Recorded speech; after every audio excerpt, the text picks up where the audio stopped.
Good morning. હવે કાલે તમે જોયું કે ટ્રમ્પે કાલે જે મેસેજ કર્યો હતો ટ્વિટર ઉપર કે ભાઈ ઈરાન છે એનો આજે રાત્રે છેલ્લો દિવસ છે, એટલે કાલની જે રાત ગઈ એ છેલ્લો દિવસ છે, બરાબર છે। આજની જે રાત્રે સવારે એને 5:30નો ટાઈમ લખ્યો ત્યારે એને રાતની શરૂઆત થાય, તો આવી મોટીમાં મોટી ધમકી આપી હતી, બરાબર છે। પરંતુ આપણે ખબર જ છે કે ટ્રમ્પ છે એની વાત ઉપરથી ફરી જાય છે, યુ ટર્ન લે છે, તો ફરીથી એને યુ ટર્ન લઈ લીધો છે। કાલે માર્કેટ ઉપર એટલી અસર હતી નહીં, કેમ કે ટ્રમ્પ છે કંઈ બોલે છે તો કોઈને વિશ્વાસ આવતો નથી, બરાબર છે। તો એને ધ્યાનમાં રાખીને થોડાક બધા ગભરાયેલા હતા, ડરેલા હતા, પરંતુ ઈરાનની જે પ્રજા છે એ પણ ઈરાનના પક્ષે આવી અને એને એમ કીધું કે પહેલાં અમારી ઉપર હુમલો કરવો પડશે। તો આ એક થોડીક જે બાબત છે એ થઈ, એટલા માટે ટ્રમ્પે ફરીથી યુ ટર્ન લીધો છે અને 2 મહિના માટે આ યુદ્ધને રોકી દેવાનું એલાન કરી દીધું છે। સાથે સાથે આપણા માર્કેટને આગળ વધારવા માટે જેની ખાસ જરૂર છે, તો તમે જોઈ શકો છો કે ક્રૂડ છે ને એ 10% પડી ગયું છે। તમે વિચાર કરો તો ક્રૂડ છે એ 10% પડી ગયું છે, બરાબર છે। તો ક્રૂડ ઓઇલ નીચે આવે એટલે ખબર જ છે કે બજાર ઉપર જાય। જો ચાંદી પર 6% ઉછળી ગઈ છે, સોનું પણ 2% ઉછળી ગયું છે, બરાબર તમે જોઈ શકો છો। તો સ્વાભાવિક છે ગિફ્ટ નિફ્ટી છે પણ ઉછળ્યા વગર ન જ રહી શકે।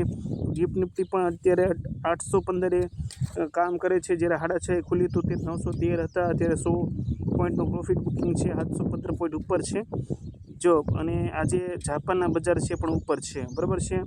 તો 700 પોઈન્ટનો ઉછાળો અહીંયા જોવા મળે છે। હવે આપણું જે માર્કેટ ખુલશે એ કદાચ 700 750ની આસપાસ ખુલી શકીએ છે, બરાબર છે, અથવા તો આની સાથે પણ ખુલી શકે, કેમ કે હમણાં એવું થાય છે કે આપણું બજાર છે એ પણ ગિફ્ટ નિફ્ટીની સાથે થઈ જાય છે, જે 100 પોઈન્ટનો તફાવત હોય ને તફાવત રહેતો નથી, બરાબર છે।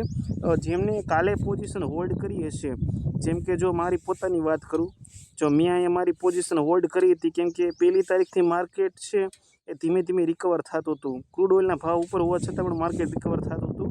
તો જેણે મારી જેમ પોઝિશન બનાવીને રાખી છે, બરાબર છે, તમને પણ પોઝિશન બનાવી એટલા માટે ના પાડી હતી, થોડી જોખમવાળી પરિસ્થિતિ હતી એટલા માટે, બરાબર છે। તો જો મેં 23,650ની કોલ લીધેલી છે, 22,300 ફૂટ લીધેલી છે, તો કાલે મારે ઘણો ફાયદો હતો, પરંતુ આ અત્યારે મને આમાં ઘણો બધો ફાયદો થાય એવું લાગી રહ્યું છે। તો આજે જે તમારે કામ કરવાનું છે એમાં તમારે આજનો દિવસ છે છોડી દેવો પડશે, બરાબર છે, અથવા તો જો આજના દિવસમાં કામ કરવું જ હોય તો ફરીથી તમારે 13 તારીખને આવી હેજ પોઝિશન નવી બનાવી લેવાની થશે। આ હેજ પોઝિશનમાં હવેની જે તમારે પોઝિશન બનાવવાની છે એ એવી છે કે 24,000ની કોલ અને 22,500ની પુટ છે, એની પર તમારે હેજ પોઝિશન બનાવવાની છે, બરાબર છે। એ માર્કેટ ખુલે ત્યાર પછી તમને પ્રાઇઝની ખબર પડશે, બરાબર છે।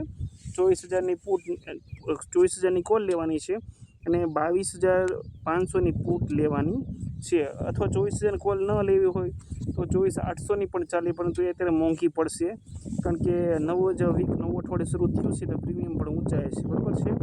તો આજના માર્કેટના મૂળ માહોલને જોઈને તમારે એન્ટ્રી લેવાની રહેશે। આભાર।